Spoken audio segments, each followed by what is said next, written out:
Hi, my name's Stephenson, and I'm here today to talk with you about organ donation. I believe everyone should donate their organs. Just imagine yourself wanting something. Imagine yourself wanting something really bad. Now imagine without that something that you could die.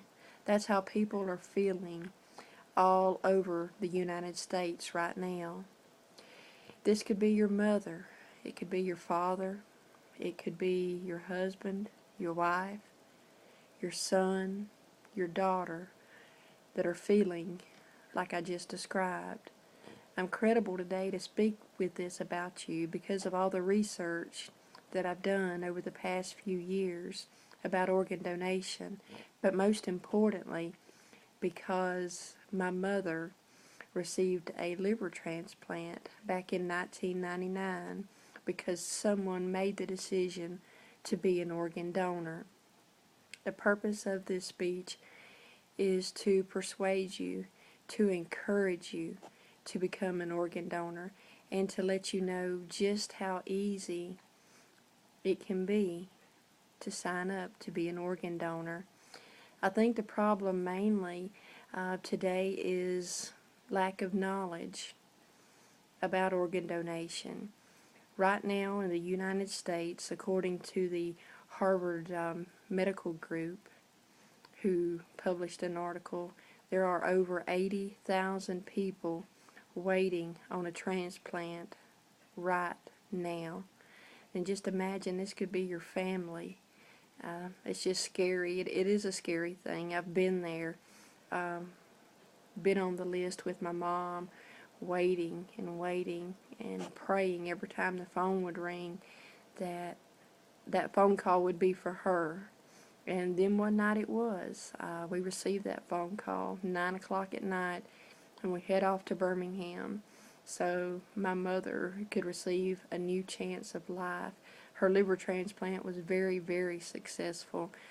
She works full time still this many years later. My mom is my hero, and I want to get the word out, and I want to encourage organ donation. Jane Schultz wrote an article called TV Movies Scaring People from Donating Their Organs, and I think this is some of the problem is the way they depict it on the movies. But your body's isn't dismembered at all. You donate your organs, you can still have an open casket at your funeral. No one will ever know that this happened. They sew you back up, they have your clothes on, there's no dismemberment, none whatsoever, and you've saved so many lives in the process. Dean Hardy wrote an article called Organ Donation and Transplantation that's just wonderful, and it gives all kind of information on how to become an organ donor. And the first thing that you need to do to become an organ donor is to notify your family. Let them know of your wishes. If they don't know this is what you want, then more than likely it's not going to be done. You can also notate it on your driver's license. When you go to renew your driver's license, let the clerk know that you want to become an organ donor, and it'll be stamped right there on your driver's license for everybody to know. You can get a donor card in which you can register. You can go to www.organdonor.gov to become an organ donor and get that card. Place it in your wallet, in your purse. Let your family know that it's there so it wouldn't be a surprise. Let them know that it's there. And it's just that simple. Bernice Jones wrote an article called Keeping Kidneys. And in this article she talked about how people were also scared about donating their organs.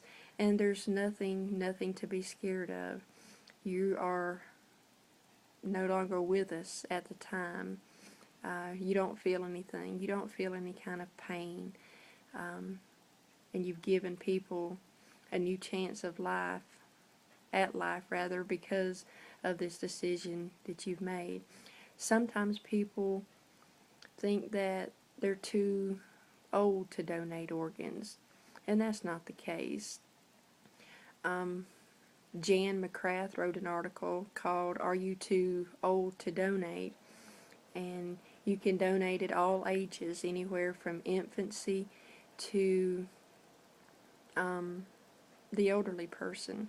Just because your heart may not be good anymore, that doesn't mean there aren't other organs that can be used to give somebody the gift of life. Now that you've heard all this, make the decision. I encourage you, make the decision to become an organ donor. Save lives. It's the most selfless gift that you can ever give to someone. We've discussed how to do it, how to go about becoming an organ donor, and I encourage you to do so. I challenge you, encourage you to become an organ donor. My mom is alive today because someone just like you made that decision to become an organ donor. Thank you for listening.